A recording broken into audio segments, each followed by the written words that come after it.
ಮೊಳಕೆ ಕಟ್ಟಿರೋ ಕಾಳಿಂದ ಬೆಳಗ್ಗೆ ಬ್ರೇಕ್ಫಾಸ್ಟ್ ಅಥವಾ ಈವ್ನಿಂಗ್ ಸ್ನ್ಯಾಕ್ಸ್ಗೆ ಒಂದು ರೆಸಿಪಿನ ತೋರಿಸ್ಕೊಡ್ತಾ ಇದ್ದೀನಿ. ಇದನ್ನು ಮಾಡೋದಕ್ಕೆ ನಾನು ಹೆಸರು ಕಾಳು ಮತ್ತು ಅಲಸಂದೆ ಕಾಳು ಹಾಕಿ ಮೊಳಕೆ ಕಟ್ಟಿದ್ದೆ. ತುಂಬ ಚೆನ್ನಾಗಿ ಬಂದಿತ್ತು. ಕಾಳಲ್ಲಿ ಮೊಳಕೆ ಬಂದಾದಮೇಲೆ ಪ್ರೋಟೀನ್ ಅಂಶ ಡಬಲ್ ಆಗುತ್ತೆ ಅಂತಾರೆ.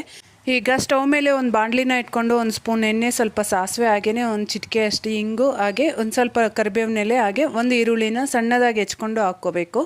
ಇದನ್ನು 1 ನಿಮಿಷ ಎಣ್ಣೆಯಲ್ಲಿ ಹಾಗೇ ಫ್ರೈ ಮಾಡಿಕೊಂಡು ನಾವು ರೆಡಿ ಮಾಡಿ ಇಟ್ಕೊಂಡಿರೋಂತಹ ಮೊಳಕೆ ಕಾಳನ್ನ ತೆಗೆದು ಹಾಕ್ಕೋಬೇಕು. ಹಾಗೆಯೇ ಇದಕ್ಕೇನೆ ನಾನಿಲ್ಲಿ ಒಂದು 1/4 ಗ್ಲಾಸಷ್ಟು ನೀರು ಹಾಕ್ಕೊತಾ ಇದ್ದೀನಿ. ನಿಮಗೆ ಇನ್ನೂ ಸ್ವಲ್ಪ ಜಾಸ್ತಿ ಬೇಯಬೇಕು ಅಂದರೆ ಇನ್ನು ಸ್ವಲ್ಪ ನೀರು ಜಾಸ್ತಿ ಹಾಕ್ಕೋಬೋದು. ಖಾರಕ್ಕೆ ತಕ್ಕಂಗೆ ಅಚ್ಕಾರದ ಪುಡಿ, ಸ್ವಲ್ಪ ಚಾಟ್ ಮಸಾಲ ಹಾಕ್ಕೊಂಡು ನಾವು ಹಾಕಿರೋ ನೀರೆಲ್ಲ ಚೆನ್ನಾಗಿ ಹಿಂಗೋಗೋವರೆಗೂ ಇದನ್ನು ಮಿಕ್ಸ್ ಮಾಡ್ಕೊತ ಬೇಯಿಸ್ಕೋಬೇಕು. ನೀವು ನೀರು ಜಾಸ್ತಿ ಹಾಕೋದಾದರೆ ಪ್ಲೇಟ್ ಮುಚ್ಚಿಬೇಕಾದ್ರೆ ಬೇಯಿಸ್ಕೋಬೋದು.